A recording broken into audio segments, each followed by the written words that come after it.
All right, so welcome back to the Cognition School Podcast. This is probably my first time doing it in our facility like this. Oh. And so... Not a big deal. Elite. This is a big deal for me. But welcome to the podcast, guys. So we got Greg Wilson here, and then we got my friend Spencer Wight, and from the Bobn'Frank Podcast, and we'll talk a little bit about that as well. But welcome to the podcast. Thanks for having us. Thank you very much, Satoshi. This is cool. Yeah, and one of the things that I always value about talking to you guys is, we're always talking about like little skills development things that like the little details, right? Yeah. Where we can potentially help a lot of our players. And, obviously you guys have been coaching for a while now. And, maybe if you guys could talk a little bit about your background as well and kind of, maybe level set for the folks that are new to the podcast. Sure. Well, go ahead. Yeah. Well, I grew up in Richmond Hill, just north of Toronto, and then I very quickly went into playing in the GTHL. After that, a little bit of junior hockey, junior B, and then the GMHL. And then I played a little cup of tea in Division 2 Pro in Sweden, it's called. And then played a summer in New Zealand. Oh, wow. So that was really fun with a friend of mine. In case you were wondering, the All Blacks do have a hockey team. They, you know what? They're, I forget what tier it is, but they're always in the running for the gold medal of IIHF tier something. Did they rip the haka on the blue line instead of the anthem? They do. I learned a bit of it. I don't remember it right now, but Do they really? They do that on the ice? 100. Yeah, you can find YouTube videos. I was kidding. Yeah, no, they do. They rip it, man. They rip That's it. awesome. Yeah, I wish I got to rip it with them, but nope. Anyways, after that, when I was in my junior career, I started coaching where I met Spencer at skate-on hockey school in Vaughan, and just doing summers there and learning what it is to, I was just a puck pusher basically, but learning about the hockey skills world and all that, and then ended up working with Spencer a few years later at another hockey school, speed hockey development, and then ended up moving to Niagara where I live now and do a lot of training there on my own now. Yeah, that's awesome. Beauty. Appreciate you coming in. Yeah. I grew up in Toronto playing the GTHL years. My later years, I kind of got more into rugby through high school and playing in university and playing some club rugby. I got a summer job working at Skate-On, which was a really cool experience, and got to go to some really cool camps. And first day I ever was coaching, you're on the ice with NHL superstars. It was pretty wild, to say the least, and learned lots from there. Worked at Speed at Canline Etobicoke. Really good experience there, again working with all ages and some really high level players. Worked at Excel Hockey out in kind of Markham, Scarborough area. Gained some really good experience working with teams specifically. And now I'm living out in Durham and have some pretty cool opportunities working with some KSL teams and working with the Whippy Wildcats. Just doing a lot of coaching, a lot of skill development, and strength and conditioning as well. Logged a fair share of hours on the gym floor. Yeah, Nice. yeah. And I think and that's how we met too, at Speed. Yeah. So you had an opportunity to work with Rio and he was like a tiny guy, but I wanted him to be a skilled player because he had to get around those bigger guys. And so you're a big part of his development for sure. It was a pleasure working with him, and I can definitely remember Rio being on the smaller side, but actually packing a pretty heavy punch when it came to repping out some deadlifts, and then at the same time being on the ice. Very much coordinated with his hands and feet, and definitely a high skill level player. It's fun working with him. Yeah, for sure. And you guys have your podcast, so tell me a little bit about your podcast. Yeah, we're a podcast for parents, coaches, players. We love showcasing the teams that we coach and just talking about what we're doing at practice, how it's going in games. Love showcasing the skill programs that we run and just different progressions that we feel like help players perform at their best. Yeah, I like to put a bit of comic relief on sometimes a very serious hockey world, especially in the minor hockey field. Yeah. Yeah. It is serious. Yeah. We love addressing parents and addressing coaches, giving out programs online. There's no secrets out there. We love sharing the way we like to communicate our programs, and if it helps some people, or maybe they even look at it and say, hey, I can do it a better way. Like, that's kind of why we're putting that content out there and want everybody to learn and put out the best program they can. Yeah. What was your line? Trying to figure out the hockey development world one pod at a time. That's the line. Yeah. One pod at a time. Well, everything has changed, even from when we were playing. It's night and day from when we started coaching skills and 2010, 2011, whenever that all kind of started to today. It's again, it evolves year after year, and just trying to keep up, I guess. Yep. Yeah. What do you guys see with respect to like those changes in hockey now? Like, we were talking earlier about, how the things that, 10 years ago, the things that the pro guys were doing, or maybe the older guys were doing, are now done at such a young age. Like, how do you guys see the changes happening? You want me to take that one away? Go ahead. Fundamentals are on a completely different level. I was running a spring program for kids born 2015, and I was doing shooting progressions and, doing a weight transfer relief, doing a release off your inside foot, doing different drag releases, all these 9 and 10-year-old kids, first try. They understand it. Yeah, they have to shoot harder. They have to be able to place the puck. They have to know how to manipulate a goalie better, and that's going to take time. But I can remember doing those types of drills with NHL players in 2012, 13, 14, 15, and they have the way that they shoot, and they obviously are shooting at a high level, but they don't have all the pieces that you see with young kids, and whether that's social media or skill coaches, something's going on that's put fundamentals on a completely different level. Yeah. Mm-hmm. I think I had one, I said to Spencer a few times, I think I had one release, and Spencer used to make fun of me for that like in my junior days. So I was still playing junior hockey when I met Spencer, and I genuinely had one release. And so all the different releases that we teach now, I learned as a retired adult, essentially. So that's how much it's changed, right? Like, I think I was 13, and like the evolution of the hockey stick was huge, right? Like, when I was 13 or 12 even, it was a proud thing to say that I had advanced to the 100 flex stick. And that's, some of the strongest guys in the NHL aren't even using 100 now. Like, some of them still do, but 100. It's not the average. That's for no, sure. And before, it was the average was probly 110. In it was NHL. like a rite of passage to make it to the 100 flex club by the age of puberty. And no wonder I only had one big, massive wind-up release. Right. Yeah. Just leaning on that stick. Now there's little, there's children that are just snapping it, right? And so the stick crazy. Evolution is one thing that changed. Rule changes make a lot of things change too, right? Everything. The speed of the game is faster. A lot of things have changed. Yeah, I'd say there's probably drills that you both have that maybe 10 years ago you would have been like, oh, little kids are not ready for. Mm-hmm. Yeah, for sure. But now you're like, you're just like, just let them go. Let's try it, right? Yep. Yeah.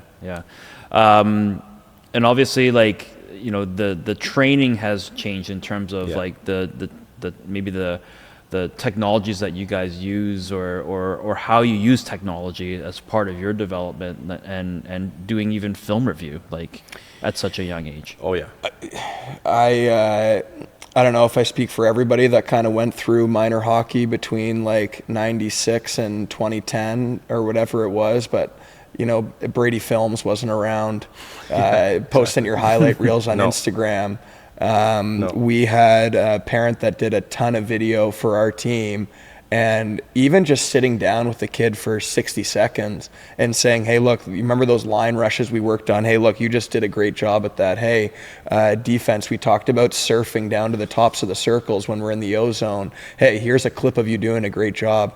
None of that existed, 15 years ago. And now it's like the kids probably don't think much of it because, hey, I just sat down with you for 60 seconds. But just having a quick visual and a quick positive reinforcement or a reminder that you got to be better, I think that 100% evolutionizes development. Helps coaches a lot too. Just top of my mind at this time of year, we're about to hit tryouts, and you hear about so-and-so kid that is interested in coming your way to your team. You no longer have to take dad's word for it. You just go live barn and watch him play. Before he even comes to tryouts, you can kind of learn what kind of player he is.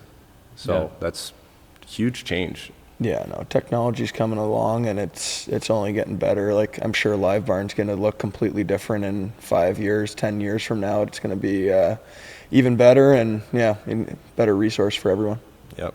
Yeah. I mean, obviously, what was that other one? Game On, was it before? Something like that. Yeah, It was you're just right. that camera that couldn't keep up with It was the tough. play, and Yeah. right.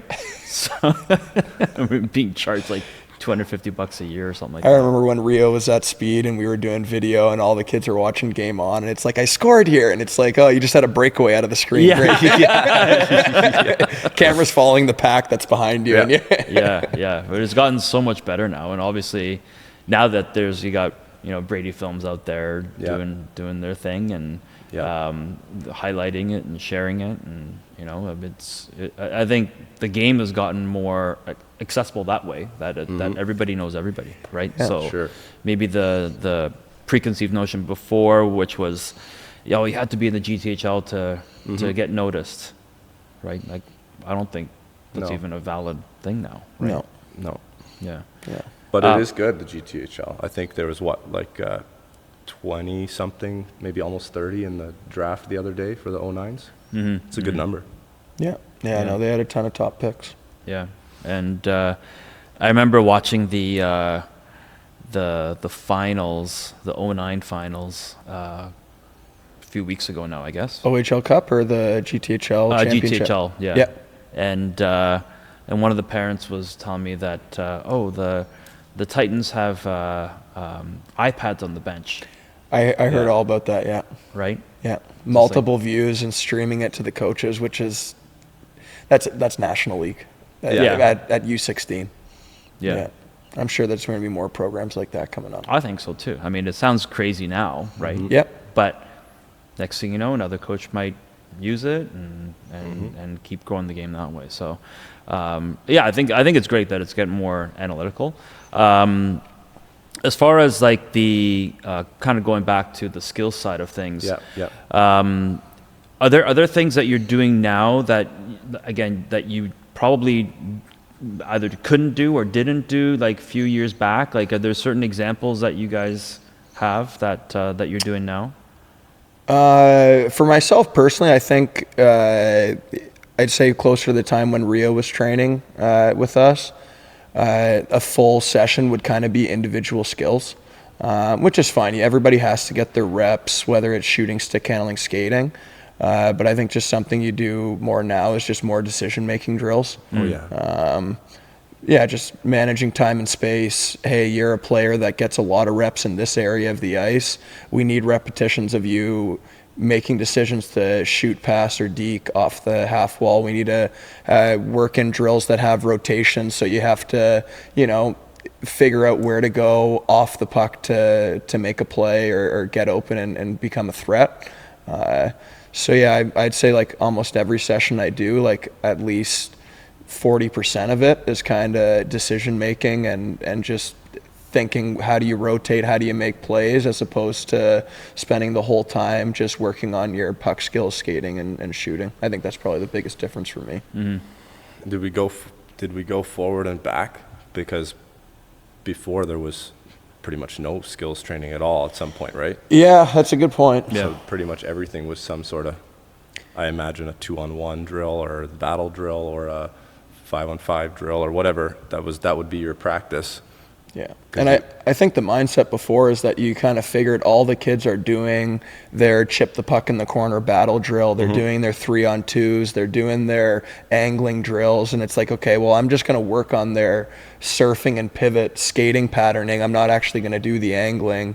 I'm just going to work on their hands. I'm just going to work on their sauce passes, their slip passes, their shooting, and then they'll go off to their other coach and they'll do all the different gameplay type of drills. I think that was the mindset before, but I don't know. It's changing. I think that's the best way of putting it. For sure, it's changing. Yeah. And where do you normally kind of get your inspiration for any types of drills that you're running on the ice? In the last 2 years, it's been the teams I'm coaching. So before, 3 years ago, maybe it's 4 now, but I wasn't on a bench. So I didn't have a team. So everything I was doing was inspired by watching hockey or by the skills coaches that were like my mentors, and by collaborating with Spencer and whoever, learning ideas like that. And now that I'm coaching, just like something will just bug me so much. And that's been changing everything I do with kids that aren't even on my team. I go train them and I'm like, I bet you guys do this too, because my junior team, they do this, so we're going to work on this. And then, my 10-year-old team, 9-year-old team, they do this, so I think coaching has changed me a lot in what my skill sessions look entirely different, because I'm just like, this is what was really valuable to me when I'm coaching my team. This is what I wish my team was better at. So now that's what I've started implementing into skills. Yeah, those are definitely the best inspirations. I can recall like X amount of years ago, and you'd see stuff on Instagram that you kind of see for the first time and you want to replicate it. I remember Adam Nicholas and Stride Envy. He used to post a lot of really good stuff. I don't think he puts much out anymore. He's skill coaching with the Montreal Canadiens and has a different agenda than showing off sick edge work and toe drags on his Instagram. But way back, I used to get a ton of ideas from that. Now, kind of when you see kids doing mohawks and pull up and toe drags, it's not really anything new. I don't think that's really a big inspiration at the moment, but the best ones are when you speak with a coach, you've worked with a team, the players have a certain foundation, and you kind of come up with something and the coach is like, oh, it's a great drill, like what do you call it? And it's like, I'm running it for the first time now. Like those are the best ones that just kind of happen through basic communication. I'll often send a text after a weekend and say, hey, I saw your team perform like this past weekend, like what's something we want to do this week? And it might just be a short conversation, but it does spark an idea and you come out with something new, and all of a sudden you're running that program with a couple of other teams because it worked really well, and you want to bring that same idea to another group. I find that here too, that a lot of the stuff is, it's like that spark, right? That you kind of created, like sometimes even on the spot. Yep. And then you're like, oh, it works. And then, you just have to make sure you write it down and document it somewhere. And even for us too, like even in this space, like we have like 400 drills now just because of that reason. It's not, here's the set drills that we're going to do, and then we'll do it. Well, we do it, but there's some tweak that we'll find. It's like, oh, if I change it this way, it's a whole different drill. Yeah. But now, do you also, like when you work with individual players, like do you find that you're coming up with drills to tailor to that one individual based on game film? For sure. 100%. Yeah. Yeah, I don't, like, it might be 4 sessions a week, I'd say, where it's like a very private group, and a lot of the other ones you are working with, 8 up to like 15 players on the ice at a time. So when you're doing that, it's obviously hard to tailor it to one player, but yeah, when you're dealing with private groups, the communication before and after sessions, watching them play, that will like stem the first idea, and then you kind of just build off it by, like you said, brainstorming on the fly. You come up with a drill, you reflect on it, and then you come back the next week and you add to it or whatever. Mm-hmm. Probably like 90% of the drills I've done with small groups in the last 2 weeks have been me thinking, okay, they're about to go into tryouts, and I know, oh, this kid's going to try out for that team. Like, I pretty much know the coaches in Niagara pretty well now, most of them, and it's like I know exactly what they're going to do at tryouts. They're going to do a little bit of battling. They're going to do a little bit of racing. So that's all I've done pretty much the last few weeks is like talk about, put them in different one-on-one scenarios and talk about how to have good stick pressure and body position and what to do when they cut back and when you're with the puck, how to change your pace to manipulate and gain some extra ice, how to use your body and how to win a race. And again, body position, like that's all I've done. And I've just been telling the kids, like, this is what you're about to do at tryouts in like 3 days. I guarantee you're going to be battling. That's almost so like much. Preparing for the NFL Combine, right? Like you're only doing the drills that they're going to do in the Combine. Yeah. There's still value in that because you're being strategic, right? And going, okay, this is probably what's going to happen. We want to make you successful. Yeah. So this is what we're going to work on. And like you said, like battle drills in corner, going into the corner or chip it or racing, right? Seeing how fast they can skate. I mean, it's almost like a game within the game. Like you kind of have to think of all the other things that are at play. So that's interesting. It's a huge part of the game too. I heard a few coaches this year tell me, it must be a quote that goes around because I heard the same quote like 2 or 3 times that like, if you just win all the races and battles, your team wins. You don't need anything else. Yeah. It's just a million races in the game, a million battles. Yeah. Yeah, for sure. Yeah. It's a big part of the game for sure. Let's talk about IQ because that's something that we always love to talk about. Obviously the challenge with us working kind of in the skills kind of area is how do you teach IQ? Right? Because a lot of the time you don't have the puck on your stick for players in a game. And so how do you guys approach that when you're dealing with it on the ice? It's an incredible question. It's a tough question because even when you set up a drill and it's like a 3-on-2, well, putting the puck on the kid's stick and having them skate in a line rush, like, they had to process the defender's positioning and who has the most space from your wingers. That's a small piece, but you're talking about the 1% there. Like, what is it? Like 98% of the game is off the puck. Yeah. It's hard. Like I do some good transition drills where basically you're trying to work on the kids' anticipation of when the play is going to flip from offense to defense. So you have to be in a good position to be a dual threat, and you're ready for a catch and release in the slot, but you're also ready to swing in and disrupt the other team's breakout and come back the other way. I have a couple of good progressions working on that. But it is really hard to work on how do you work on processing speed and get your kids to be in good position to anticipate the transition.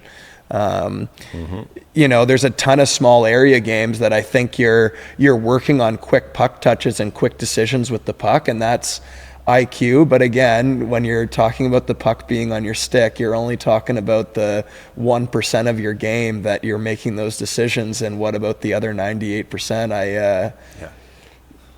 It's hard. I think I got to ask you, how do you do that? We're definitely going to turn it back to you. We just talked to Pavel Barber the other day, and one thing that he articulates really well, and I'm sure it's because it's what he does, is like talking about you teach this or that move, but then you don't just stop there. You teach when is that appropriate, why is that appropriate, how to create the opportunity for that to be appropriate, and then you go from there to actually having other players involved. It's not just you in the pylon or whatever. So that's not the IQ without the puck, but even that is big, going from here's how to do a cutback move, and then the next step is like, okay, why are you cutting back? Or the next step is, if I cut back, why did I get time and space? It's explaining to them a change of pace before the cutback can cause the defender to change their pace before you hit the brakes or whatever. So just like going from just teaching the skill to moving it to the next step of teaching when that skill works and why is one step. Yeah. It's not exactly the cognitive off the puck, but that's a big step for skills coaches that is popular now. That's where they're going, right? For sure. They're going to that. Yeah, like I think both of us have a ton of ideas of, doing a zone entry type of game or game simulation, and they're working on their cutback or their fake cutback, or you're working on coming out of the corner and scissoring with your D-man, and you're working on, hey, the defender stick is here, so I'm going to drop it. Oh, the defender stick is in this position. I'm going to fake drop. Working on that type of stuff and coming up with those drills is pretty easy in my opinion. But yeah, the other 98% is yeah. Help us, Satoshi. I know for me, it's seriously. But my last comment is like when I'm a bench coach, that's huge. When I'm working with my team, with the younger guys, not so much video, but with the older guys, junior level, a ton of video, and almost all the clips are like, what was this guy doing? And it's not the guy we're talking about who has the puck. It's the guy, you know what I mean? So that's huge for sure. I think a lot of that goes to the coaches, right? I remember hearing a quote recently, Spencer and I talked about, where someone was talking about, skills coaches are doing too much skills and creating selfish players and all that. And, part of the argument I think is like, that might be true and skills coaches have to be better, but isn't that the team coach's job to work on the rest of it? Yeah. Skills coaches are just getting you up to speed with your coordination, your skills, your hands, your timing, all those things. And then I think the head coach and the assistant coach of your team, that's big on them. And that's not the cognitive, but you're definitely explaining what to do without the puck and where to be and why to be there. Yeah, because I mean there is value to individual skill. Like that's not kid ourselves, right? Like I mean a lot of the stuff that we credit with all the skills training that's happening, and with my son too, and obviously he's got great hands and great edges and all that. That's all individual skill. Like that had to be taught by someone like yourselves, right? And but at the same time, what I found was that in my son's case, highly skilled player didn't know how to play the game. Right. So puck is over here, he's going over here. Why are you going over here? I don't know. Like that's right.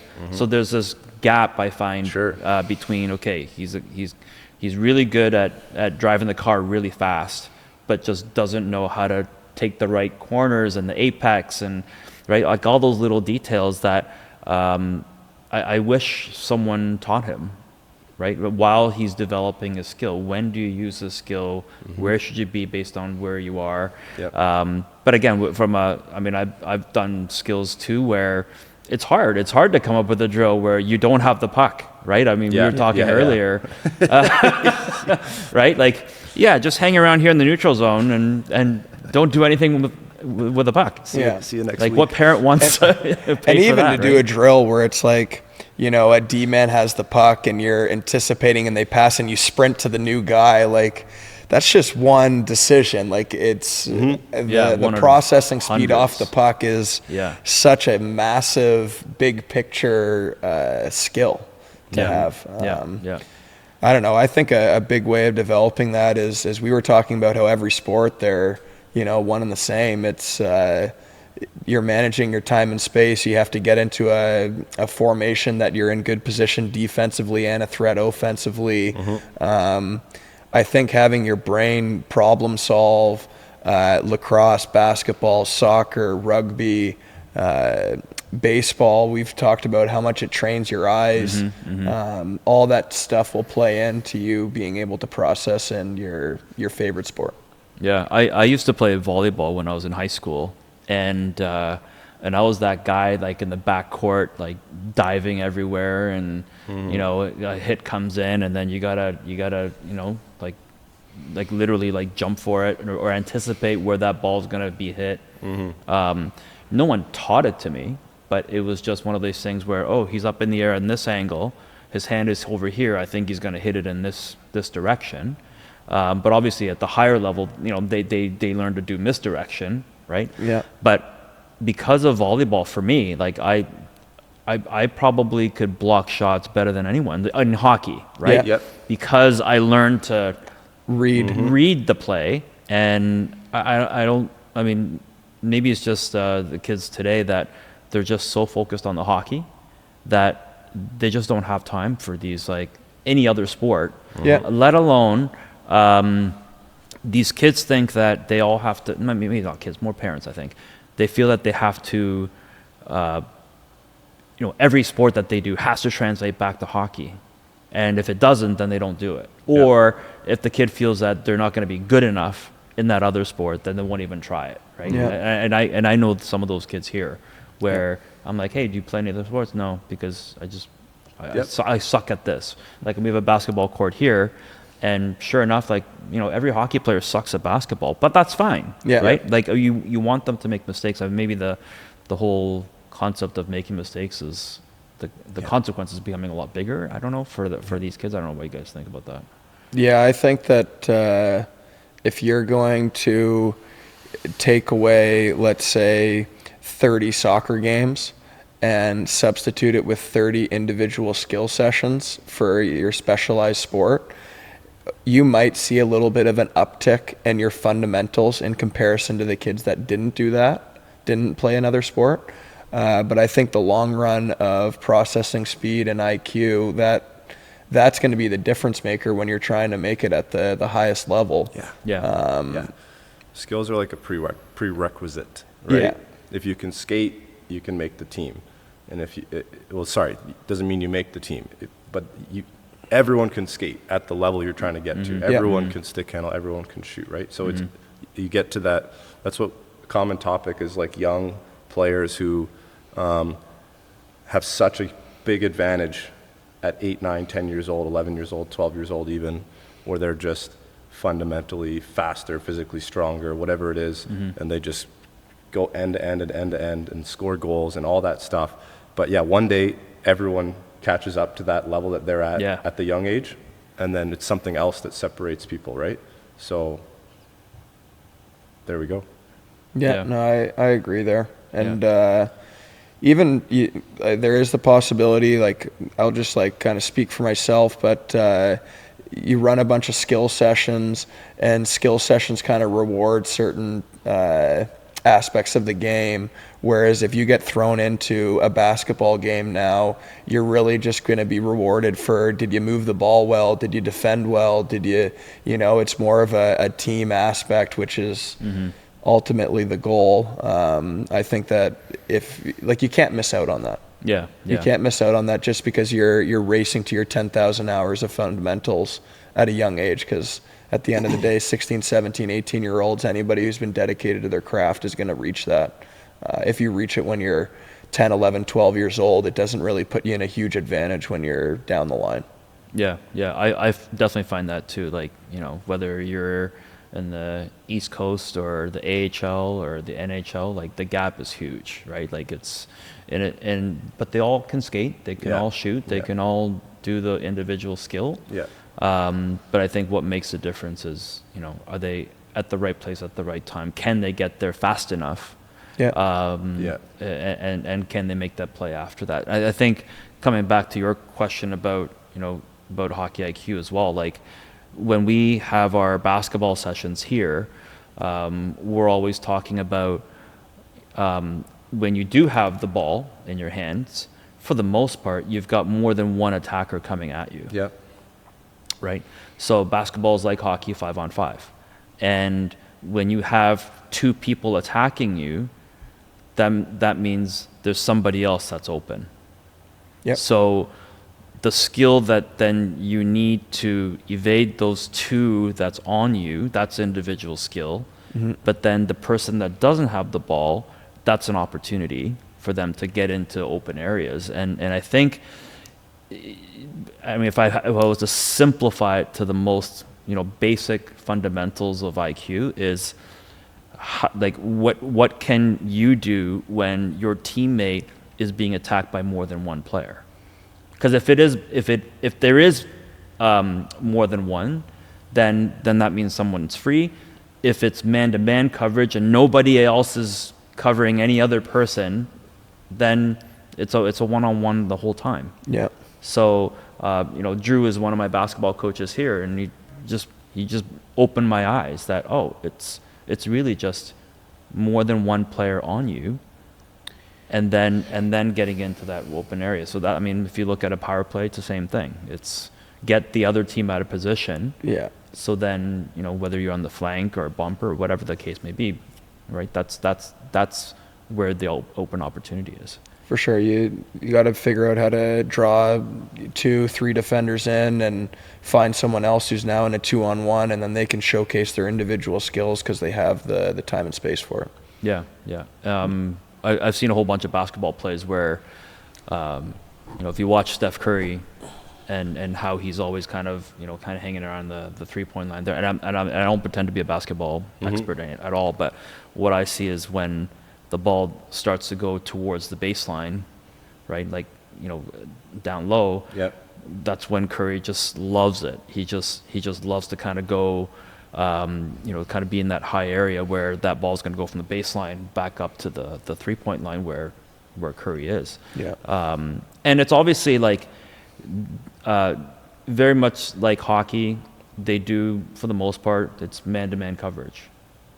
So and hockey is kind of getting into that area as well, where it's man-to-man. So that defenseman, instead of just parking himself in front of the net, he's going where the other player is, right? And it looks weird, and I think it feels weird for some players to do that, but that's kind of like, I think, where the game is going. And then the second one person gets out of position, they're dead. Yeah. Right? Yeah. I was talking to Kevin He as well, and he knows the other team like the back of his hand, like what kind of D zone coverage they do, and I remember him telling me, he's like, if I could get past one guy, that's it. Good for him. Yeah, what a mindset. He was always so dialed, and a really smart player for sure. Yeah.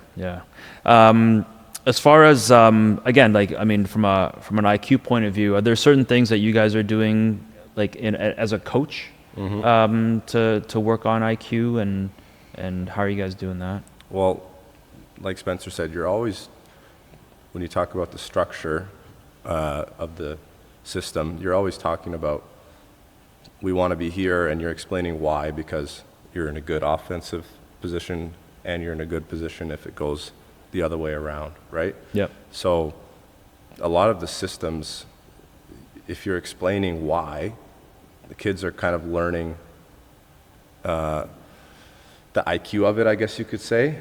But I think, like, what's cool about what you do is you obviously do that sort of stuff. I've seen, you do video and you talk hockey with players and other sports. But on top of that, so that's like teaching them how to think hockey better. So you're always teaching that. And then you're also teaching them how to think better in general, because you're like, you also do, outside of hockey, just brain speed, right? I think that's definitely something I don't do. So that's cool.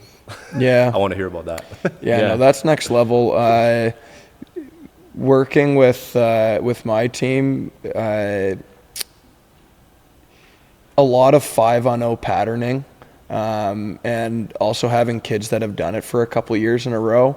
I think that's why you kind of see them get into position and structure themselves well, whether it's 5-on-0 line rushes, face-off rotations, power play setup, breakouts, all that type of stuff. Like, you're really just kind of getting a lot of reps, like essentially programming the kids to be in position. That everybody has their own way of doing things. I personally don't use a whiteboard. I might scribble out a practice plan and say, we're going to do this drill, that drill, this drill, everybody get on the ice, let's go. But I'm not going to blow a practice dead and talk and drop all these different situations. It's really just getting them to go through 5-on-0 progressions, and really lock in where their positions are in different phases of the game. And then having some good drills that, again, you have them transition from offense to defense and kind of manipulate it in a certain way to really emphasize your F3 or to emphasize your power play positions and stuff like that. There's ways you can add competition to it, so it's not just the same boring 5-on-0. But just a lot of patterning and getting kids in their same spots over and over again. And then when they're in their games, it's just second nature. And it looks like it's a really structured team, but you're not really going crazy with the X's and O's. They've just had so many repetitions that when the puck comes out of the offensive zone, they all swing into position and they look like they're on the same schedule. Yeah, no, I think that's a good point too. Like, when you talk about patterning and helping them recognize those patterns, because there's familiarity, and once they're familiar with something, like, oh, I've seen this before, right? So then they're able to execute without feeling, oh my God, like, what do I do now, right? Like they get anxious and nervous, and because they've never seen that scenario before, right? And and that's something that we try to do here, where there's certain things that I found you just can't simulate on the ice without almost like, owning the facility and having unlimited access to ice. And what I realized over time is ice is expensive and it's not getting any cheaper. That you have to be super creative as you can off the ice, and simulate it, that's whatever scenarios that you're thinking about as often as possible. And even if it doesn't look like a hockey rink, they should still be able to go, okay, this is what I look for. This is how I see things. Okay, this is where I need to go at this point in time. And so we try to simulate every game scenario in this space off the ice. That way we can repeat it over and over and over again. Right? If they make a mistake, you pull them aside and go, okay, this is why we're trying to do this particular drill. Obviously, it doesn't look like a rink, but with all the space that we have here and the technologies that we use, we can simulate that as much as we can. Just like, like if you're a pilot, right? Like you can't just keep flying more and become a better pilot, right? And so we kind of take that same approach. And I remember back in the day when I used to train Rio, that we used to get ice all the time, and eventually it gets super expensive. So unless you have unlimited resources, have a rink in your yard all year round, like it's just hard to do, right? Again, why getting into some other sports will sometimes help you, drag in the two defenders and kick it out and kind of just learn those different concepts. I remember watching Alex Antropov, and he had that 2008 born team from Russia, and he'd document a lot of his training on Instagram, but I thought some of the most impressive stuff was him running hockey flow drills in running shoes and like a green biscuit, and it looked pretty damn cool. And again, you're using your resources to get more repetitions of how do you time things and how do you get in position, and just doing it off the ice, which I'm sure has a bit of a different stimulus for the brain too, that the kids kind of connect the dots and then lock in their games, because they did really, really well in their games too. Just the why too, like the X's and O's is like you're always teaching that, and it's like the where, but just like putting an extra emphasis on the why goes a long way, and then getting it, increasing the IQ, you could say. It's like learning math, right? So it's like if you don't know the why, you'll never know. Like you don't care for it. Like if you have a rule about a D pinching or something, right? And then, like for example, like let's say we don't pitch on a certain side of the ice, and then they just live by that rule. They get the X's and O's, that's it. But then there's a situation where the winger is just standing there with his back completely turned, and you're already pretty close, and then you watch the film and you're screaming from the bench like, pinch, and he's coming off the bench like, you said don't pinch, coach. Like the little whys go so far. You're explaining zone entry 3-on-2. We got a net drive. We got a high guy, and everyone goes to the place you drew on the whiteboard, but it doesn't make sense because the D aren't how it was drawn on the whiteboard. You know what I mean? Yeah. It's like, no, high guy doesn't mean this spot. It means in a passing lane for in and out, right? Like, Yeah. So I think the why goes a long way for sure. Because you don't want to create robots. No. And I think to some extent, I mean, even when I grew up too, like, okay, you know, deep passes to the winger. Yeah. You need to be here. Yep. Centerman curls, like, you know, like that's like the basics, obviously. But then they become robotic and they feel like, okay, that's where my coach told me to be, and you know, and that's why, you know, even if it's a pinch, I'm just here. Yeah, with young kids, like, you just made me remember, like, there was a neutral zone breakout early in the year, and one of these 9-10-year-olds, you know, wingers, they've learned in the breakout, we come back nice and low for the D who are regrouping, and the other team's changing, and you could have just stayed at the far blue line and get a breakaway. But the kid doesn't know that. Yeah. He'll learn it eventually through failure, Yeah. but you can try and get ahead of that, and then as soon as they come off the ice, you coach it in that moment and say, you know, and then explaining those things takes them from being robots to understanding the positions, but understanding their like guidelines and not rules, and that's where like really smart players, like if you're on a zone exit on a breakout and you're the weak side winger, and the rule is we slash across the blue line, or the rule is we stay wide on the boards. And then, you know, the guy blows a tire, or you see the rim is crazy and it's probably going to bounce by that far D. That's what you see, like really high offensive nose wingers at a high level. They're just gone. They leave the zone. They can just see that it's going to happen, right? Yeah. So how do you get your players to understand that even though I said you're supposed to go here, if you're going to get a breakaway, go there, right? Yeah. Yeah, no, there's obviously some players that They have it.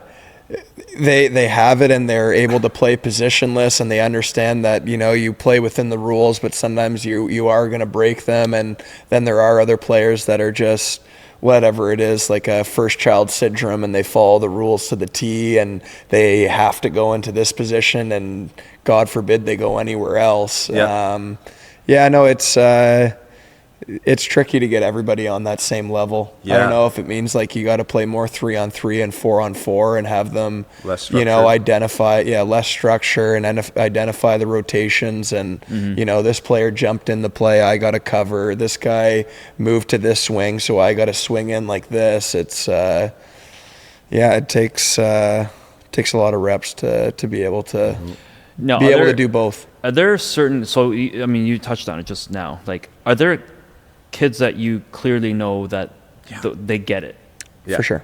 And do you find that they're doing anything outside of you teaching them in order for them to get it? Do you know like anything else that, That's a because good I question. get that question a lot, right? Like, At the young age, like very young, I don't know that they're doing anything different. I don't know. We're trying to figure out the hockey development world one Yeah. pot at a time here. It's At the junior level, I know a lot more about what the kids are doing outside of the rink.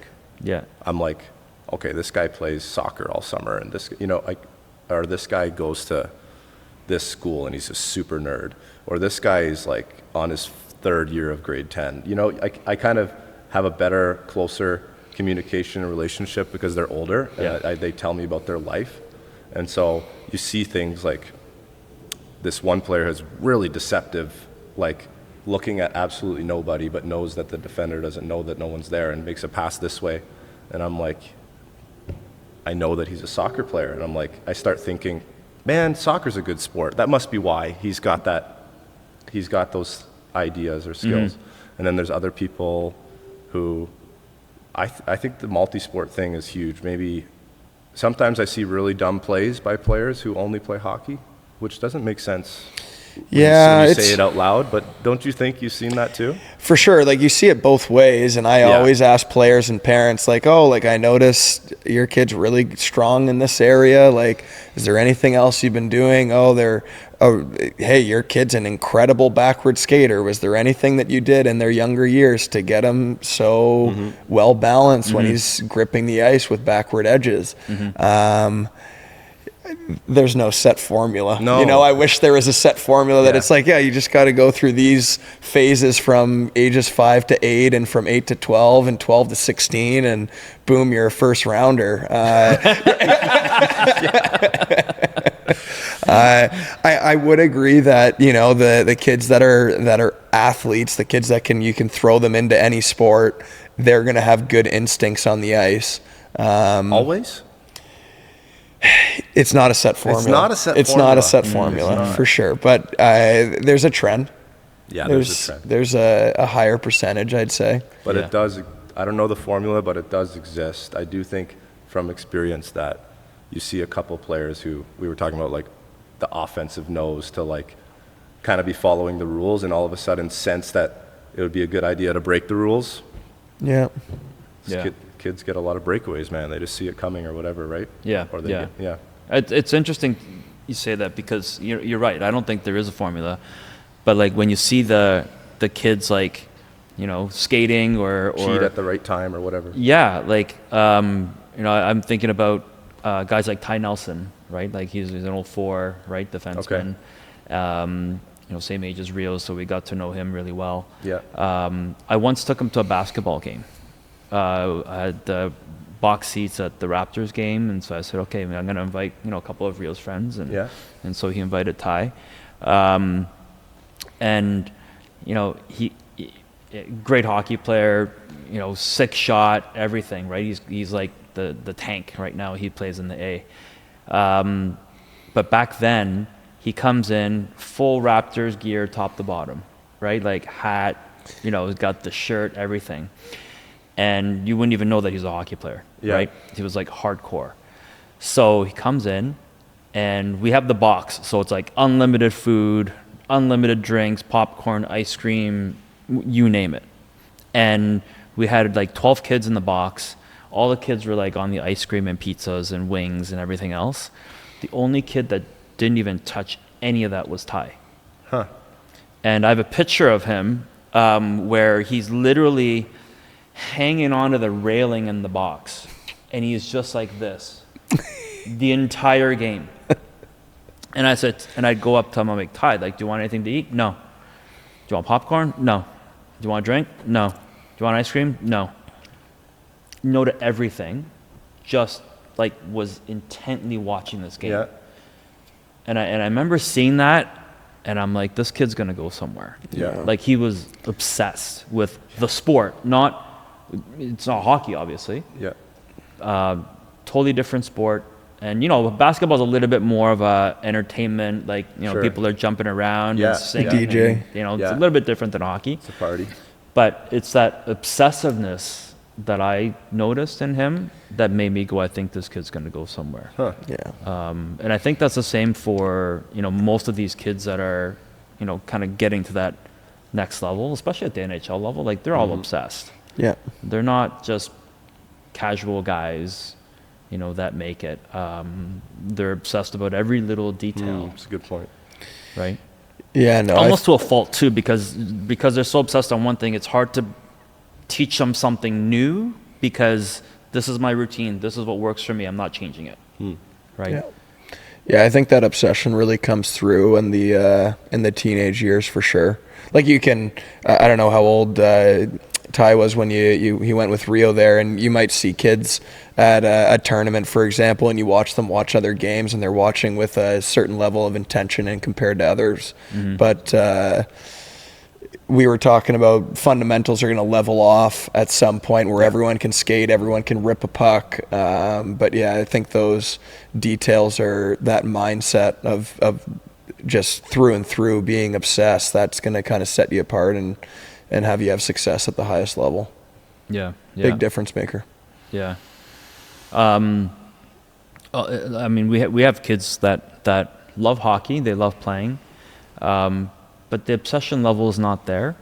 So they're really good up to a certain point, but then they can't get further. And then obviously at teenage years, you have other interests. For sure. Right? You know, you want to drive, you got girls, you got, you know, different types of things that kind of get distracted with, and, you know, obviously social media and everything else too. And we've had kids here that loves robotics and plays hockey, you know, for I wouldn't say for fun, because they are trying to compete and get to the next level.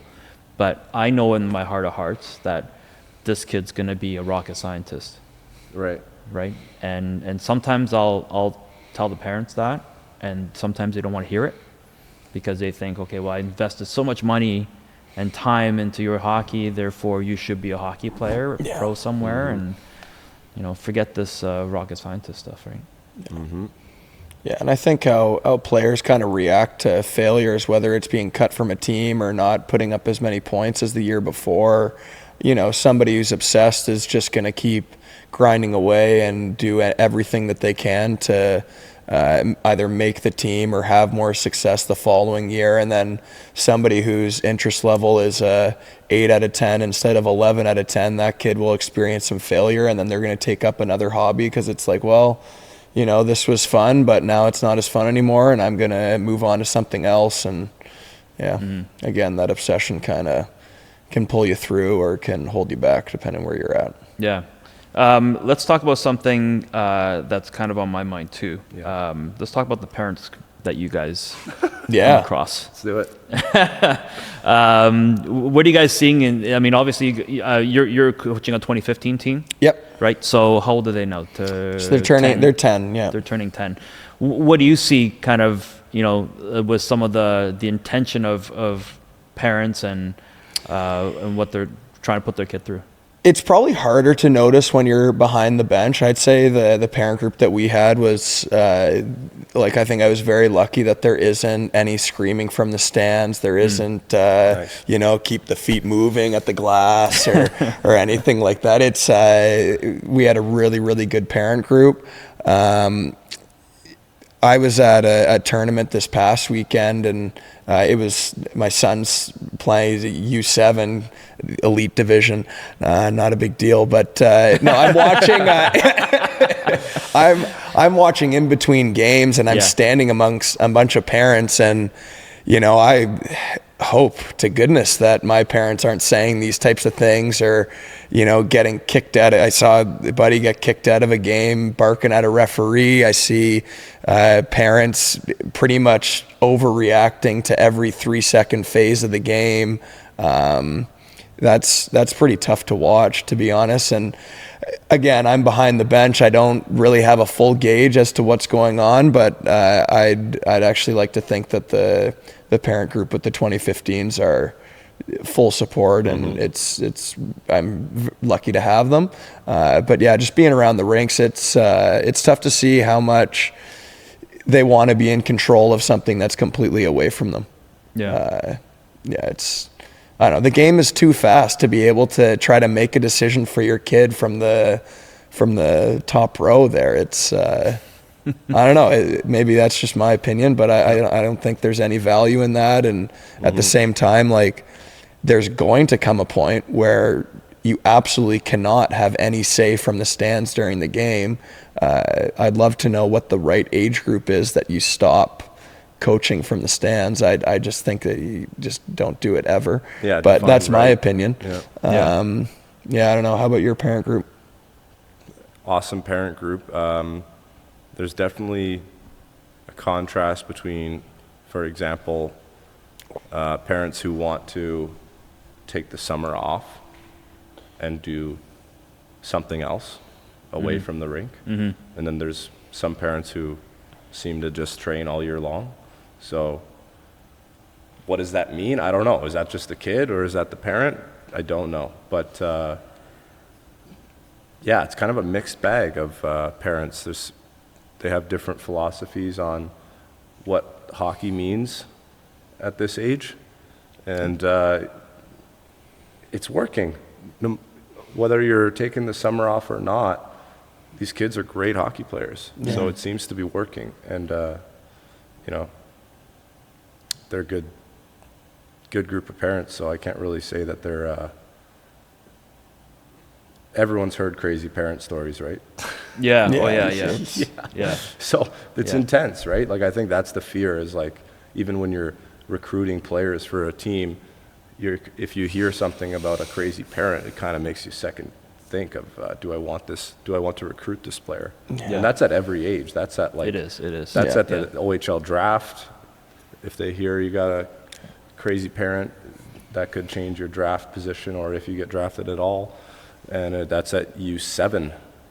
Yeah, I've sat with a bunch of OHL scouts that watching U16 games, and that's a question they bring up pretty quickly is what are the parents like, or Yeah. what are the siblings like, and yeah, no, nothing worse than a parent cut, that's for sure. Yeah. Yeah, so they have, it's like you said, they kind of are completely removed from the game in the way you're saying, like how are they supposed to influence it from the stands?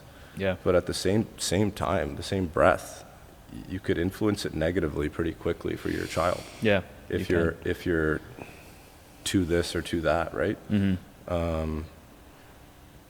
I don't know. I've also heard parents who say, wish I trained my kid more, wish he was working on this more. Had one dad say basically like, you know, I let my kid down. He should have been doing this or that or the other in the summer, or you know what I mean? Really? So, yeah. Whether that's true or not is like, how would you know, right?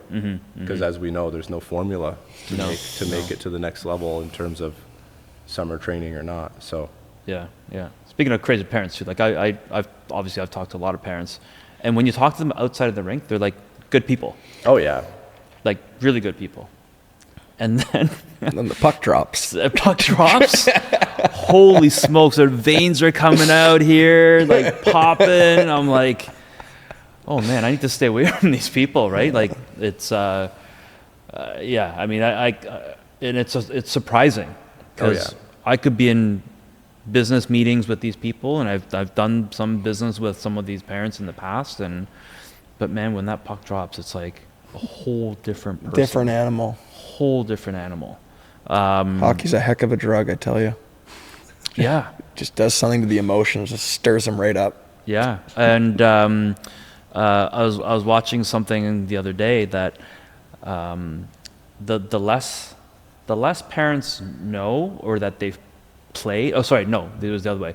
The more the parent played at a higher level, there's an inverse reaction for the kid where the parents actually back off. Yeah, that's an interesting point. And I think because I the more agree. they know, they're like, you know what, they'll get there, there's enough time, they just have to develop, blah, blah, blah.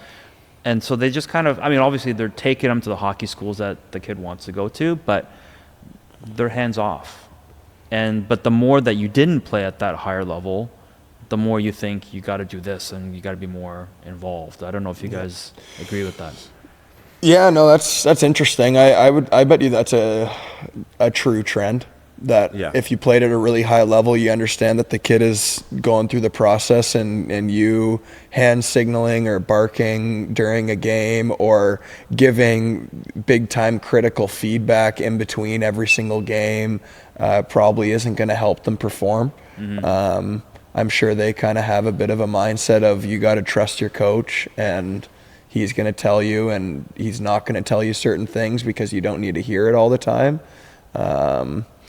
And yeah, I guess I'm curious the trend as well, where you have somebody who doesn't have much of a hockey background, but they want to make a huge impact with feedback before, during, and after a game.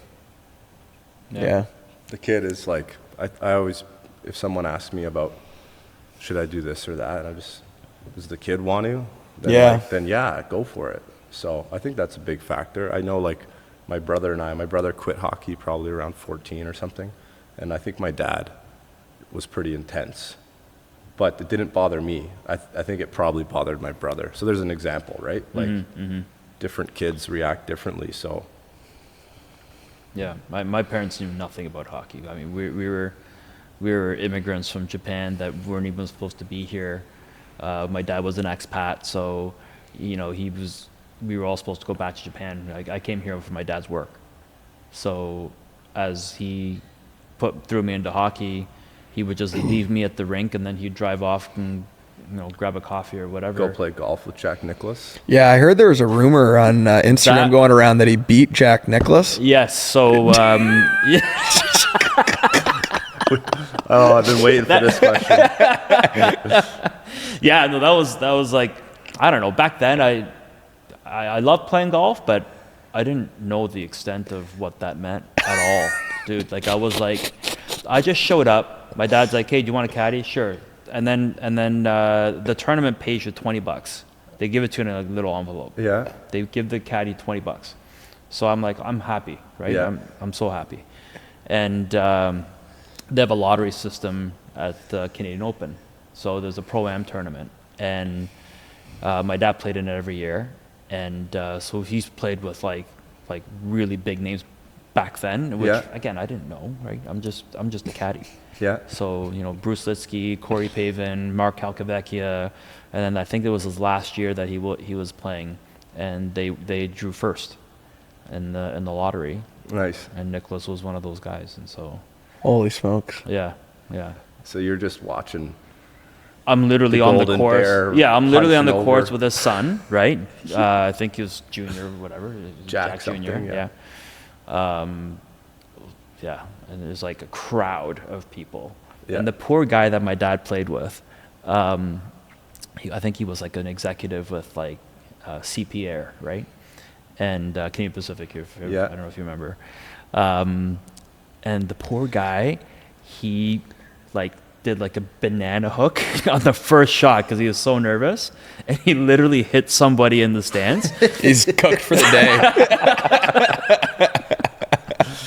Felt so bad for the guy because it's that group, that Jack Nicklaus group, had the biggest group of fans. Sure. So they're all lined up like literally like right along the fairway as you're hitting these balls. So intimidating. Yeah. So the Pro-Am could be the most fun experience, but it could also be a very dangerous experience. Yeah. Because you literally have hospitalize a number of literally patrons. amateurs, right? And you're not playing a scramble at these things. You have to play your ball. Play your own ball. Yeah. Wow. Amazing. So what a time. yeah. Holy smokes. That was a fun And experience. sorry, which course was that at? Glen Abbey. Yeah, okay. Nice. Yeah. Nice. Yeah. Is that the one we played? Yeah, we played there, yeah. 2 years ago. Oh, you guys went there? We Yeah. did. Yeah. Yeah.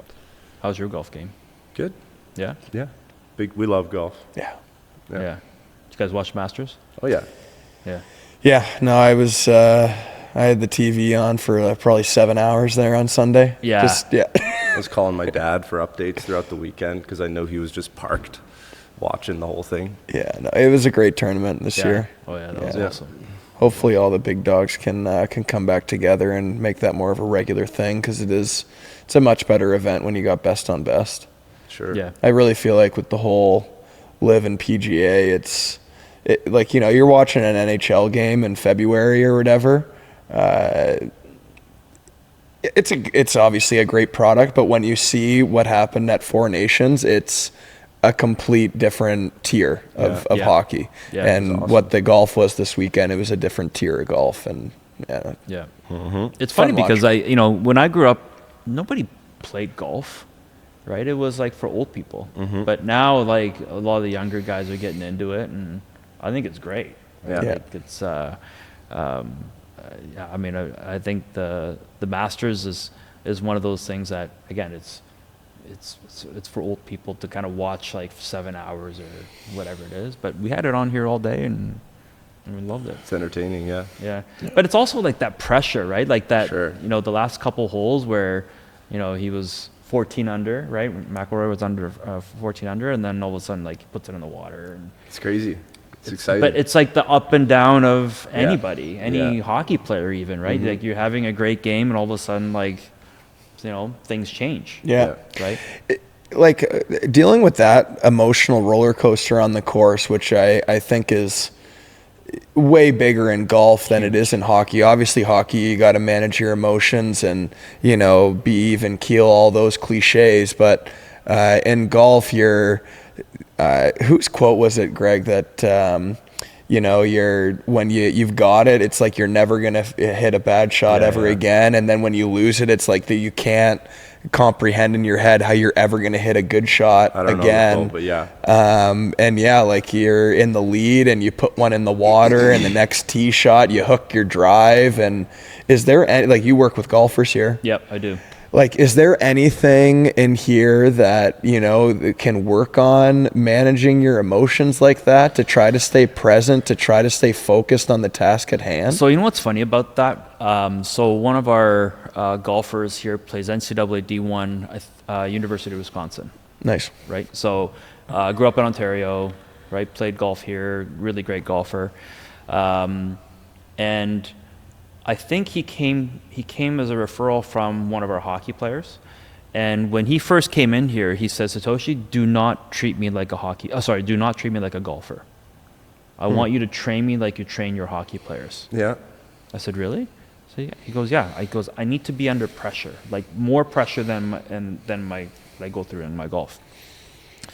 So yeah, so we just put him through all the paces of putting him under immense amount of stress, letting him fail, and so he could, because obviously he could fail here and it's okay, and then just learning to recover from that, and then just coaching him through. So it becomes a part physical training, but also like a mental coaching aspect at the same time.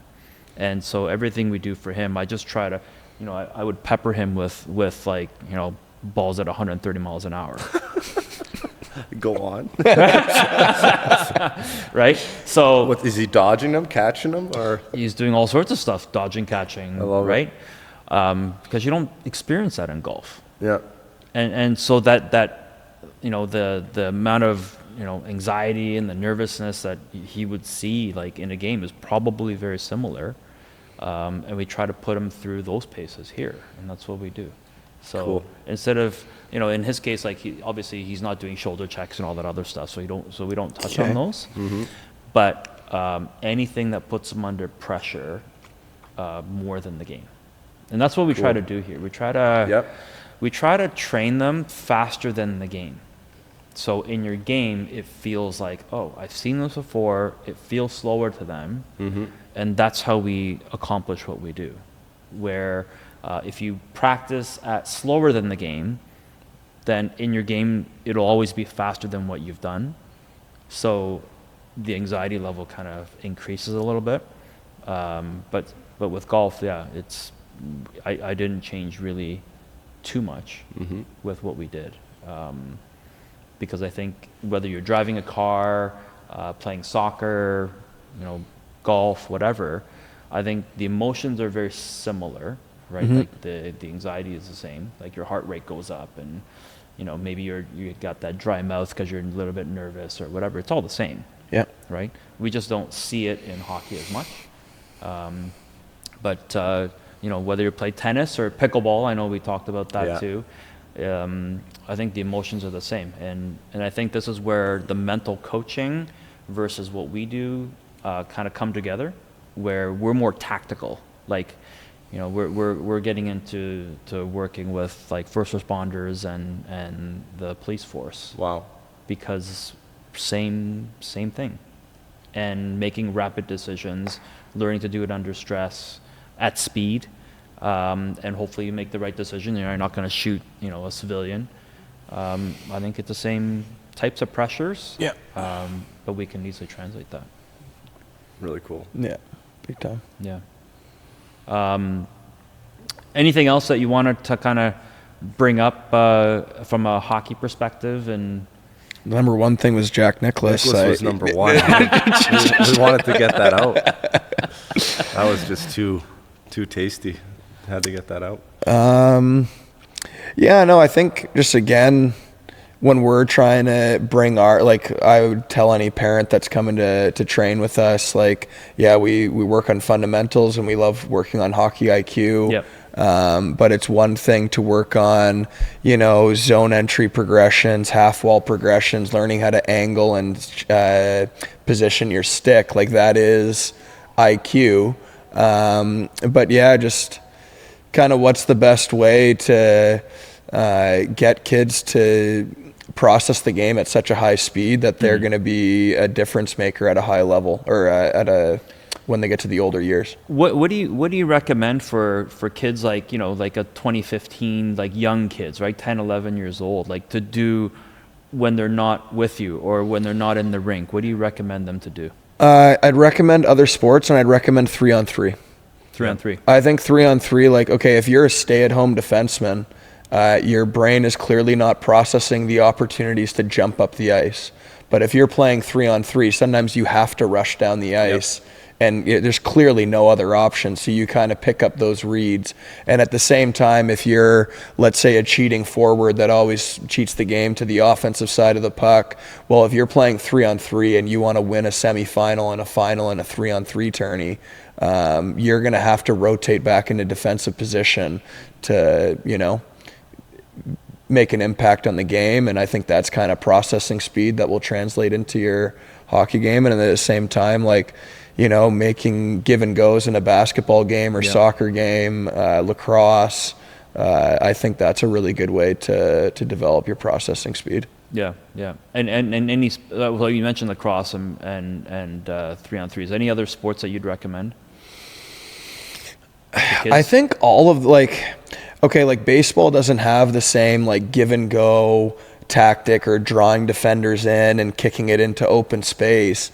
But, reading a ball off a bat and you're defending, that would be pretty similar to reading a defender's stick and where they're going to make the next play. Like your eye, and I think at baseball, it's at a way faster speed than the type of fakes you're going to see on a rink. Even like, wouldn't you say the calculation of if you're an outfielder and a kid hits a bomb and you read the trajectory and you start sprinting to a spot and then you check the warning track in the fence and then you look back up, like aren't all those calculations between your eyes and the brain, like 100%. Isn't that going to translate too? Yeah, there's a really cool app. I don't know if you guys heard of it. It's called Thinking Baseball. Okay. I haven't heard of it. And I forget where I got it from, but it's literally teaching the IQ of baseball. Wow. So it'll give you different scenarios all the time. It'll say you've got 2 outs, ball is hit, to the right field. You're the person catching the ball. What's the next play? Yeah. And then you literally have to say, okay, I'm going to move the ball here, or I'm going to do it here. I'm going to do this. 99% of the time, I'm wrong. And I thought I kind of knew as a spectator. As a spectator, yeah. Right? I'm wrong. It's like, oh no, that's incorrect. And then it tells you like, what the right play should have been. Yeah. And I'm thinking this is brilliant. It's like cue cards for baseball IQ. Yeah. And obviously baseball has a more constraint and positions and stuff. But I wish someone did that for hockey. Puck goes here, you're here. What do you do next? And it's just over and over and over again. But Thinking Baseball, that's the name of the app. Especially hearing like AAA players or parents talking about the difference between AAA ball and playing at a lower level is just like the mechanics of the defensive fielding. Like if this player sprints in for a bunt, like somebody has to cover the base, or if a player's in a pickle, how do you guys all rotate to make sure all the bases are covered? Like that type of stuff is, that's something that I couldn't just figure out on the fly. Like I would need some serious coaching, but all that type of stuff I think would contribute to any other sport. Yeah.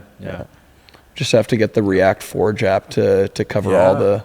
I know, I'm working on it, man. I got so much on the go. I bet you do. But I'm working on the beta app still for the game breakdowns and stuff. So nice. So that's coming.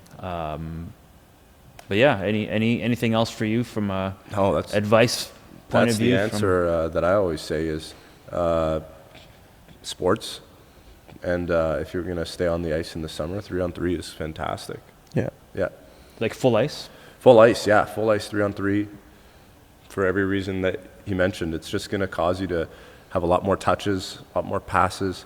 It's strictly man-to-man, so it's like you said, it's causing players who don't normally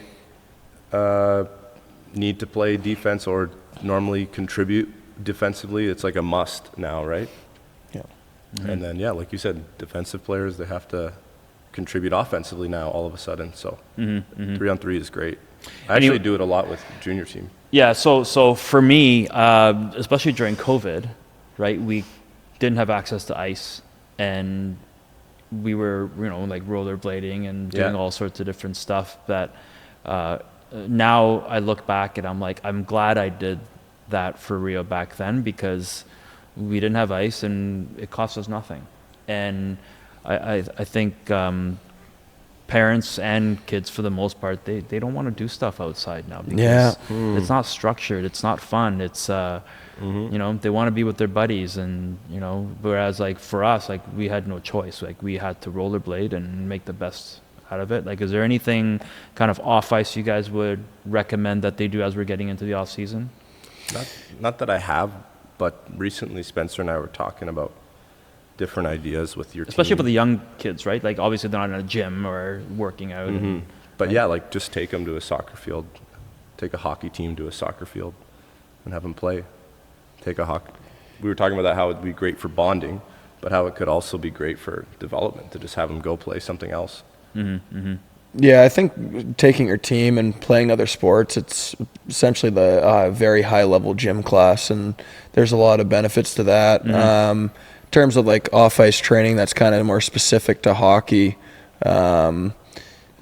You can completely change your shot over the course of a summer, especially if you're getting into grades like 6, 7, and 8, or like you see tons of grade 8 kids that haven't learned how to use the technology and the stick yet.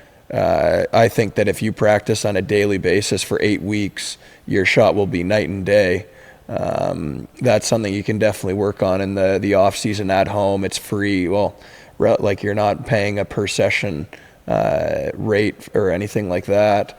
And at that same time, stick handling, like getting your muscle memory and just fundamentals of having your hands and feet and quick hands. It's just repetition. It's not rocket science. It really isn't a secret to it. It's just go do the work. Do you find that as people get older, like the players get older, they kind of think, okay, I'm going to practice that on the ice anyways, and then the stuff at home starts to kind of fall off a little bit? I think it just depends if you're Ty Nelson or not, how obsessed you are. Yeah, I think some kids are going to be obsessed, and they come home from their off-season workout program, whether it's like going to a Gary Roberts or whatever it is, and some kids will go home and they'll just do it because it's in their blood, and that's that. And then I think there's going to be a ton of kids that are an example of what you just made. So they did their work on the ice and they ran these 6 drills, so that's my day and I'm done, and now it's time to do something else. You tell kids sometimes, like, hey, this off season, do this, do stick handling or do shooting or do whatever it is, and if they don't do it, like, it's on them. It's on them, and it's also, that's why you're not where you're supposed to be. Like, you say to usually when you're in minor hockey, there's like, maybe not at the super young level because they're just fooling around when they stick handle in the hallway, but when you get to like junior or close to it, some of the best stick handlers on the team, they all stick handle in their shoes or in their equipment before they go on the ice in the hallway or whatever. And then there's other kids in the team where, like, you got to work on your hands. It's like, it's not like you said, it's not rocket science. If someone is stick handling a lot, they get better. They don't need a coach, really. Just stick handle a lot. And so but I also find that there's value in maybe like getting just a quick tip. Oh, sure. Right? On the shot or the stick handling. Yeah, for right? sure. Like working with someone like yourselves to say, hey, like, spend the $250 or whatever it is, get that done once. Yep. And then you've got homework. So you kind of keep working on it. That's right. I always tell parents, like, it's either you spend 8 weeks making the same mistake over and over again and not really improving, like you're just getting the reps in. Yep. Versus spend the $250 or $300 on a coach, like a really good coach that would analyze your shot, give you that one little tip that's going to change everything. Yep. And sometimes it's like golf, right? Like you don't go to a golf lesson. Oh, wow, that should working towards becoming a pro. But, we just want to be like good recreational golfers. I might take that one lesson. He or she might correct me on something. All of a sudden, like, everything changes. Yeah. But then you have to go do it without the coach, right? Exactly. For sure. And like last night I was running a session, and the last drill I just worked on essentially the Tim Turk Mr. Cowboy release, and Nice. We did it for probably 8 minutes. The kids probably got, I don't know, it was a 4-shot drill. Maybe they got 5 repetitions of it. So that's not really going to do anything. A lot of them learned something about it. Like, oh, okay, the release goes like this. The footwork's like this. You have to take that and then go get your reps in at home. And if you just show up and do a 10-minute drill, good luck turning that into a weapon. But if you take the 10-minute drill and turn it into 10 hours at home, all of a sudden you added something to your toolbox. Yeah, I always say that to everybody here too. Like that's the other thing. So it doesn't matter how often you train here. Yeah. If you don't consciously think about it and use it on the ice, it means nothing. Right? Yeah. So our job here then becomes whatever drill we did, we're like, okay, when could you use this in your game? Or practice. Like let's say you're doing a skill session. I want you to remember this particular drill that you just did in your next skill session, so then you actually get to use it, and then you get to start to feel like, hey, what does it feel like, in a game scenario? The one thing that if we don't do that, then it just becomes a bunch of drills, and it means nothing. Yeah. And so I always tell people here, okay, take one drill that you did that you liked, whether it be, the 130 mile an hour, pitching, thing. Or maybe it's another drill that you did. Make sure you use it, and I'm going to make sure that next time you come, I'm going to ask you whether you used it, right? Because if they don't use it, then there's no significance, and it does more harm than good. So, Sure. But yeah, like whether it be stick handling, I've seen kids stick handle here, even when they play like U16, and I'm like, dude, you don't know how to stick handle. Yeah.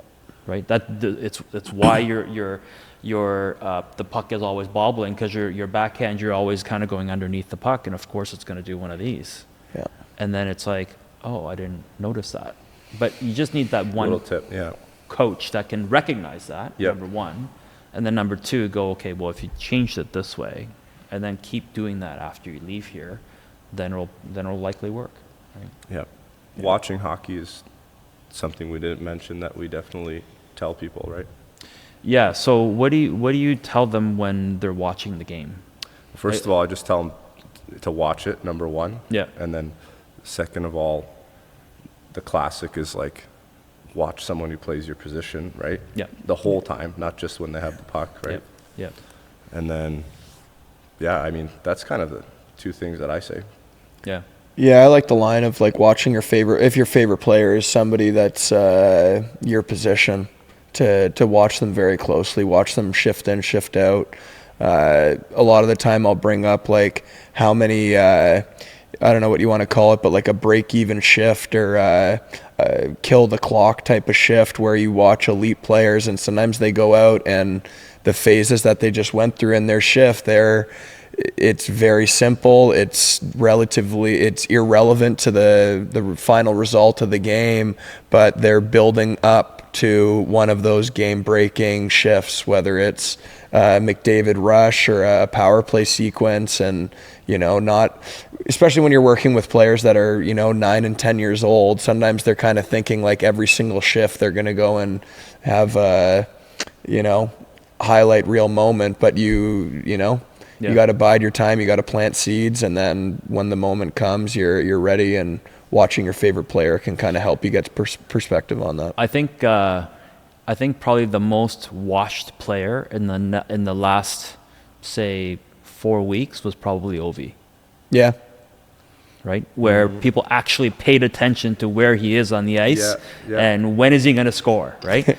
And it's interesting because I was at the Kitchener-Windsor game last night and watching the playoffs there, and just watching guys like Liam Greentree, right? He's got size, of course, but he always seems to be at the right place at the right time. And so I just kind of kept watching him, like where he goes, And you see the game very differently. Yeah. Because you're not just following the puck and the person touching the puck. Yep. But it's like, where was he and kind of skating around and how he got into those positions. I think it's a game changer. Literally and figuratively, that you might not be watching the other player that might have scored the goal, but you're focusing on that one favorite player of yours that plays the same position, and you're actually learning where he is relative to where the puck is. 100%. The Ovi is quite the watch. He's something. After he scored, the postures, the 1 foot edge turns in the neutral zone, and it looks like he's about to fall over. It's amazing. Yeah, I know. There was drill I did for like 2 days after the OV 895 goal or whatever, and it was just like a little drill at the end of the practice when we had extra time, where one kid is standing, and I'm like, there's 2 versions of Ovi. One is pylon Ovi. He just stands like this. Yep. And then the second version was the kid behind him, and we were just taking one-timers through a screen, and it was like, that version of Ovi, the puck is coming, he's engaged. And then this version of Ovi is like, okay, it's not time yet. And the kids loved it, right? But it blows my mind, right, when I see that. It's a funny coincidence. I didn't call it the pylon Ovi, but I did a bunch of those one-timer drills with the dummy standing there. You pass through the legs, is that what you're talking about? Yeah, and like a couple of passes each way and stuff like that, right? Yeah. And it was like, cool. There's 2 versions. This is Ovi who just stands here, does absolutely nothing. Pylon Ovi. This is engaged Ovi. Then there's 895 Ovi, where the puck is coming and he's just dynamic and he's ready. He's ready for the puck, right? That's a good analogy. I went to a Leaf game. I think it was like last year or the year before. It's the same thing. So it was a power play zone entry, right? So they're coming in. Ovi's on the left side, posting up at the blue line, and the guys are doing their thing, like drops and and he's just like, yeah. I'm like, is he doing anything? Like, I mean, Rio and I are watching this again. I have it on video, and it was just hilarious. Like, it's so funny, yeah. So I don't know. He's an interesting guy to watch, and now they're after the goal was scored, they're like, oh, Gretzky's only 1 goal short of beating Ovi. Yeah, one of my favorite power play clips of Ovi is like exactly that, where he's standing there and doing absolutely nothing, and everyone else is just buzzing around. And the closest player to him, the penalty kill defender on that weak side, he is stressing out. Like he's trying to. And then it finally goes to Ovi, goal, and he's like, damn. It's just so good. It's so good. But do you think that's by design though? Like, oh yeah, where he doesn't look like a 100%. Mm-hmm. I'm sure. I bet you if you watched like 2009, 2010, Ovi in The Office, I'm sure he wasn't as much of a pylon. No. Yeah. But he used to play like full 2 minutes on power plays in certain years under certain coaches. Yeah. And so, of course, that happened. He ended up just standing there doing nothing, right? Yeah. You're playing 2 minutes, save a little energy, and then they all know he's the threat of the bomb, so they just got all these elite players moving it around, and basically they're playing 4-on-3 because one guy's got to worry. One guy's so stressed about that, so it's pretty interesting. Yeah. I mean, I remember Ovi in the playoffs against the Leafs. He comes out of the box, and he went on a breakaway, and then Marner went and chased him down and kind of stopped that breakaway. Yeah. And I'm like, oh well, see, he moves, like he can work. Yeah. Right. But it's fascinating. I'm looking forward to having a chat with Strome and kind of asking what that whole experience was like. Sure. Because it's got to be absolutely bonkers. Yeah, it looks like the whole time. season. Yeah. They were supposed to be a relatively bad team, and I don't know how you could have predicted Did you think Ovi was going to do it this year? Definitely not. Early on at the beginning of the season. I would have expected it to take another year. I thought so too. But yeah, I think a lot of guys predicting playoff, who's going to be in the playoff picture in September. Not a lot of guys were picking the Caps. And now when you look at their depth chart, they look like an absolute wagon. third and fourth line are stacked with guys that would be top 6 on a bunch of other teams in the league. So yeah, it's pretty cool how dialed their team is, and then for Ovechkin to have that type of success at his age, it's crazy. Next level. I was thinking it would be another year, and after they started doing all the Instagram, like it was like they're like 50 goals away, and there would be like 20 posts on my Instagram that he just got to 49, and they do that every goal, right? Yeah. And then he breaks his leg, and I'm like, now I'm going to have these posts for 3 years. And then he comes back, and remember that first video where it's like 40 days later or whatever, and he's skating again? He just looked like a beer leaguer the way he was trying to move on the ice off injury. And I'm just thinking to myself, yep, it's going to be 2 years on my Instagram of just, Ovi's scored again, Ovi's scored again. And no, he got it done. What a player. Yeah. What an animal. Yeah, it'll be cool to see what they do in the playoffs. Yeah. So who's going to win the cup? Leafs. It's our year. Yeah, it's our year. Yeah? Yeah. Always believe. Leafs Sens first round. 5 in a row. Boom. 5? Well, they won. They won the last 4 series. That's what I mean. Oh. So I'm just putting that one in the books. Announcers jinx. Announcers jinx, good. Yeah. How about you? Well, I'll say a different answer, but of course that is the answer. Yeah. I like. There's like 5 teams that I think have a really good chance. If I had to pick one, might be Vegas or Dallas. I think they're good, but I know Capitals are good. Oilers always have a chance. What's it called? You never know when Carolina's going to finally wake up in the playoffs. Oilers are in the mix. I like the Stars. I like Golden Knights. Nate Dogg. Might be interesting. Kings might take out Oilers for the first time. They've played it. They've matched up way too many times. Yeah. What do you think?